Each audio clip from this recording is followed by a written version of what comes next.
Bonjour à tous et bienvenue dans Zoo Academy. Cette semaine, avec nos académiciens en 3e année, préparez-vous à plonger au cœur de la jungle des connaissances et des émotions grâce à la séance qui promet, je vous le dis, d'être inoubliable. En effet, nos apprentis soigneurs vont faire la connaissance des majestueux mandrills, célèbres pour leur incroyable palette de couleurs et leur comportement complexe. D'autres surprises arriveront peut-être dans cette émission.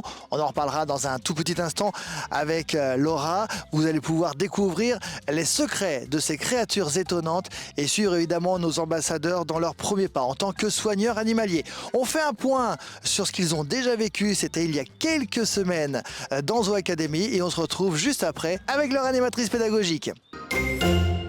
Précédemment, dans Zoo Academy, nos académiciens en 3e année avaient pour mission de remettre au propre l'habitat des lycaons à quelques jours de l'ouverture du parc zoologique Le Pal pour la saison 2024. À cette occasion, ils ont appris l'importance de concevoir un environnement sûr et confortable pour ce canidé d'Afrique. Chaque détail comptait et sous la supervision de Laura, ils ont travaillé d'arrache-pied pour s'assurer que tout soit prêt à temps pour offrir aux lycaons un foyer exceptionnel. Bonjour Laura. Bonjour Guillaume. Alors aujourd'hui, nous allons vivre un moment exceptionnel avec les primates. Est-ce que tu peux développer un peu l'émission d'aujourd'hui ? Alors, l'émission d'aujourd'hui, on va aller avec les jeunes voir certains primates et se mettre dans la peau d'un soigneur des primates. Alors, quelle est la différence entre un soigneur, par exemple, d'éléphants, un soigneur de tigre ou encore un soigneur de primates, donc quel qu'il soit d'ailleurs, que ce soit les lémuriens, les mandrills ou autres? Et bien en fait, il va y avoir des tâches qui vont être différentes puisqu'on ne s'occupe pas de la même manière d'un primate et d'un éléphant. Donc là, nous, les tâches qui vont nous incomber, ça va être une partie de nettoyage et puis ça va être également de nourrir les animaux pour leur repas du soir. Il y a des surprises dans cette Bien émission, on l'espère en tout cas. Quoi qu'il arrive, on n'en dit pas plus, on vous invite juste à rester avec nous. On y va? C'est parti.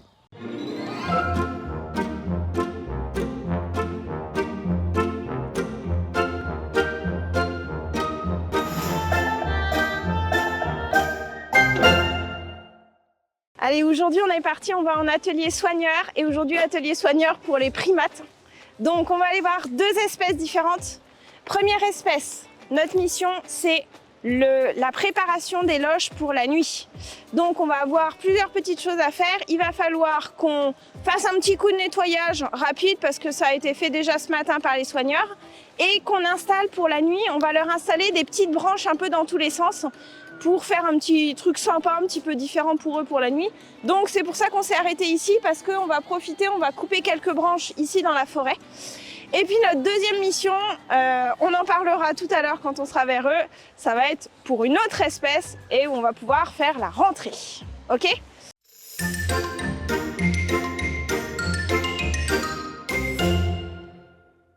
Pour cet atelier soigneur, on commence par se rendre au bâtiment des lémuriens pour s'occuper des makikata et des lémurs à collier blanc, donc ces deux espèces de lémuriens, et on va préparer leur loge pour la nuit. Donc en deux étapes, la première c'est de leur installer des nouvelles branches, et la seconde ça va être d'étaler un petit peu la litière qu'ils ont au sol. Il faut couper une dizaine de branches, donc vous vous rappelez les sécateurs. Oui. Hop, on retire la petite sécurité et une fois que c'est fait, on ne met pas les doigts entre les lames, ok ? Il faut prendre en priorité les branches qui sont un petit peu au ras du sol et qui sont un peu en train de retomber, d'accord ? C'est les branches qui sont un peu gênantes pour les arbres, donc on va pouvoir les couper, ok ? C'est donc les sécateurs à la main que nos ambassadeurs partent cueillir quelques branches d'arbres au profit des makikata. D'ailleurs, cet animal social, que vous pouvez voir actuellement, est doté de sens très développés, notamment la vue et l'odorat. Il passe environ 65% de son temps sur le sol. Même s'il adopte parfois la position bipède, il se déplace principalement à 4 pattes. C'est également un très bon grimpeur. Il peut bondir de 6 mètres d'une branche à l'autre. As-tu d'autres questions, Laura ? Et du coup, ils vivent où les lémuriens ? C'est dans quel film, le roi de Julian ? Madagascar. Donc les lémuriens, ils vivent où hein ? Madagascar. Voilà, donc les lémuriens, ils vivent que à Madagascar. Donc on les retrouve que sur cette île-là. Non mais c'est vrai, ils sont ce qu'on appelle endémiques. Ça veut dire qu'on les retrouve que à cet endroit-là dans le monde.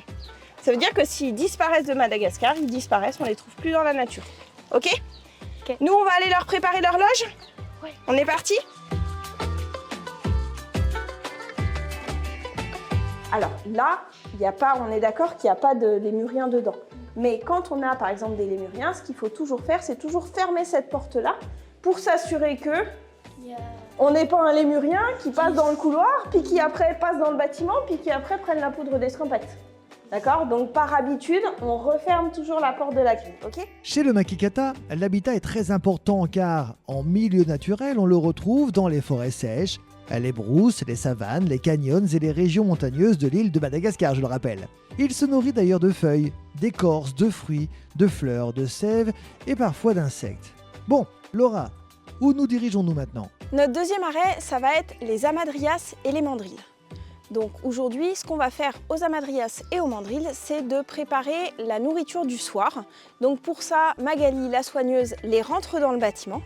Et ensuite, comme ça, nous, on va pouvoir se rendre dans l'enclos pour leur déposer la nourriture et les remettre ensuite dans l'enclos. On est au bâtiment hamadryas et mandrilles.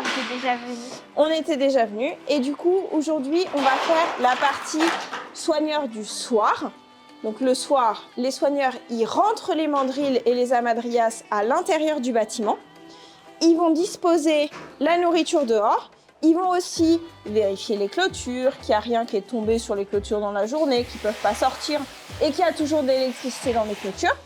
Et une fois qu'on a disposé toute la nourriture dehors, on va pouvoir remettre les animaux dans l'enclos. Donc ça va être notre mission de ce soir. C'est bon pour vous? Ouais. Alors, on ne perd pas un instant, direction l'enclos des hamadryas et des mandrilles, mais avant toute chose, tu viens d'en parler Laura, vérifions si le courant passe. Comment ça marche d'ailleurs? Si ici il y avait écrit 1 ou 2 ou 3, c'est pas grave. Ça c'est ce que tu as entre guillemets comme perte électrique quelque part parce que ça touche. On s'en fiche. Moi ce qui m'intéresse c'est le 7,7. Donc là on est beau. Ok? Passe au fil d'en dessous. Qu'est-ce qui se passe? Il y a rien qui s'affiche. Ouais, Il y a zéro.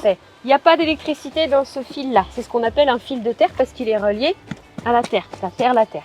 Donc ça, c'est une bonne nouvelle. Du coup, il y a un fil à la terre, un fil électrifié, un fil à la terre, un fil électrifié. Comme ça, quand il monte, et ben forcément, tu vas toucher 2 fils différents. Et là, il prendra de l'électricité. Ok? Le but, c'est pas de leur faire du mal, c'est juste de protéger les visiteurs et de les protéger aussi quelque part. Donc vraiment de les empêcher de sortir. Tu as tout compris Théo? Ça tombe bien, car maintenant, tu dois vérifier l'intégralité des clôtures de l'enclos. Place maintenant à la dispersion de la nourriture. Donc on va se répartir. Qui c'est qui veut donner les petites graines? Allez, vas-y. Hop. Qui c'est qui veut donner le poulet? Oh la vache! Le poulet, non, il n'y a personne qui veut donner le poulet? Bon, bah c'est moi qui... Sinon, c'est moi qui donne le poulet. Regardez, puis vous avez une glacière chacun. Tu veux le poulet? Allez, prends le poulet. Le poulet, il faut l'émietter et ça, il faut les répartir le plus partout possible dans l'enclos. On évite de les mettre dans les trous.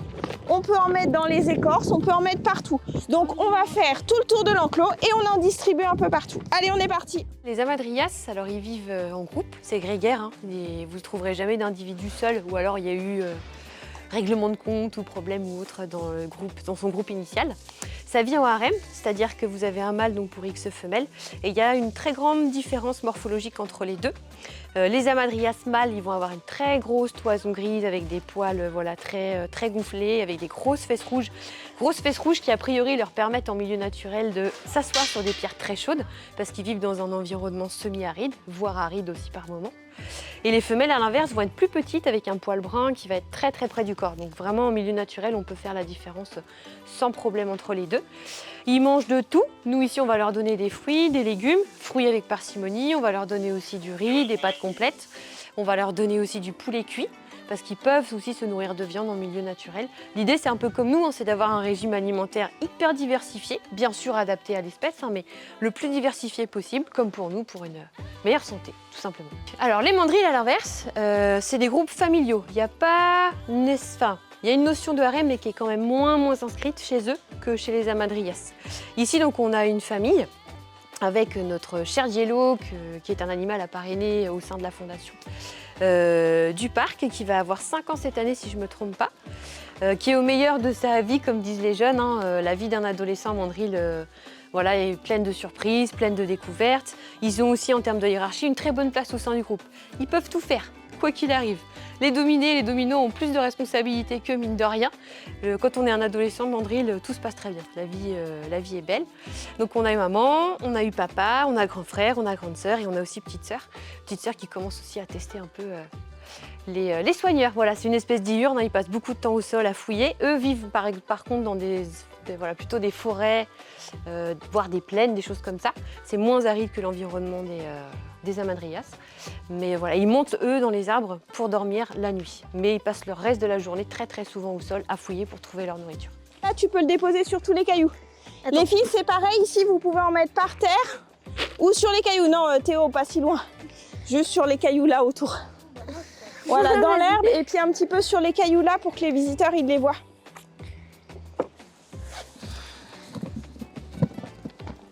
Allez les filles! Distribuer la nourriture semble quelque chose de très simple, mais cela est un vrai challenge quand on veut occuper la journée des animaux présents dans un parc zoologique. Cela leur permet de les stimuler au maximum, ce qui contribue à enrichir la journée des pensionnaires du PAL, y compris des hamadryas. Que de surprises dans cette émission, les amis, les primates. Ça, c'est un animal qui vous fascine, qui me fascine et qui fascine d'ailleurs toutes celles et ceux qui nous regardent. D'autres surprises arrivent très vite dans Zoo Academy. Vous aimeriez en savoir plus ? Je vous offre sur un plateau les images. C'est juste après le jingle. On se retrouve très vite. Amusez-vous bien. Bonne semaine. Salut ! Dans le prochain épisode, nos élèves de première année vont préparer un événement exceptionnel, la journée de clôture de l'Académie. Vous verrez qu'après une année riche en découvertes et en apprentissage, ils vont mettre en pratique tout ce qu'ils ont emmagasiné en organisant une animation pédagogique inédite pour leurs familles et invités. Nos jeunes passionnés choisiront l'espèce qui les a plus marqués et concevront une présentation interactive et éducative. La suite, à découvrir très vite dans Zoo Academy.